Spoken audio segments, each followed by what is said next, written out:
রাসূল পাক সাল্লাল্লাহু আলাইহি ওয়াসাল্লাম, আল্লাহ, রাসূল, সাহাবায়ে কেরাম, আউলিয়া কেরাম তাদের উপরে সুধারণা নিয়ে কোরআন হাদিস ভিত্তিক যদি ইসলামী রাজনীতিকে করতে চায় আমাদের কোনো দ্বিমত থাকবে না। কিন্তু সাহাবায়ে কেরামদের সমালোচনা করে, রাসূলুল্লাহকে মুর্দা নবী বলে, আউলিয়া কেরামকে গালি দিয়ে রাজনীতি বাংলার জমিনে হবে না। ঠিক কিনা বলেন? বাংলার জমিন আউলিয়া কেরামের জমিন, তাদের রক্তে গড়া, তাদের ঘামে ভেজা এই বাংলার জমিন। এদেশে রাজনীতি করতে হলে আউলিয়া কেরামের আদর্শ রাজনীতি করতে হবে।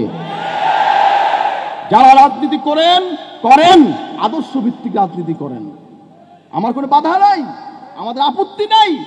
আমাদের কাছে সবাই শর্ষিনা আসে, ব্রিটিশের সরলার শর্ষিনা গেছে, শেরে বাংলা শর্ষিনা গিয়েছে, আমাদের মাদ্রাসার গভর্নিং বডির সভাপতি ছিলেন শেরে বাংলার ফজলুল হক, মৌলানা ভাসানী গিয়েছে, সরওয়ার্দী গিয়েছে, হাজরিন বঙ্গবন্ধু সেও দাদা হুজুরের সাথে দেখা করে গিয়েছে, জিয়াউর রহমান শেখ গিয়েছে, জাস্টিস আব্দুল সত্তার সাহেব গিয়েছে, এরশাদ সাহেব গিয়েছে, আব্দুর রহমান বিশ্বাস গিয়েছে।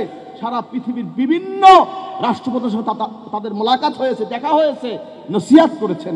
ইরাক ইরান যুদ্ধ যখন হয়েছে, দাদা হুজুর কেবল রহমতুল্লাহ আলাইহি প্রেসিডেন্ট সাদ্দামকে অনুরোধ করেছে, আমি অনুরোধ করছি পৃথিবীর বিধর্মীরা জানবে যে মুসলমান যুদ্ধ হচ্ছে, কে শিয়া কে সুন্নি এটা দেখবে না, যে মুসলমানের যুদ্ধ হচ্ছে, আমি অনুরোধ করি তুমি যুদ্ধ বন্ধ করো। দাদা হুজুর কেবল অনুরোধে ইরাক ইরান যুদ্ধ বন্ধ হয়েছে। বলেন আলহামদুলিল্লাহ।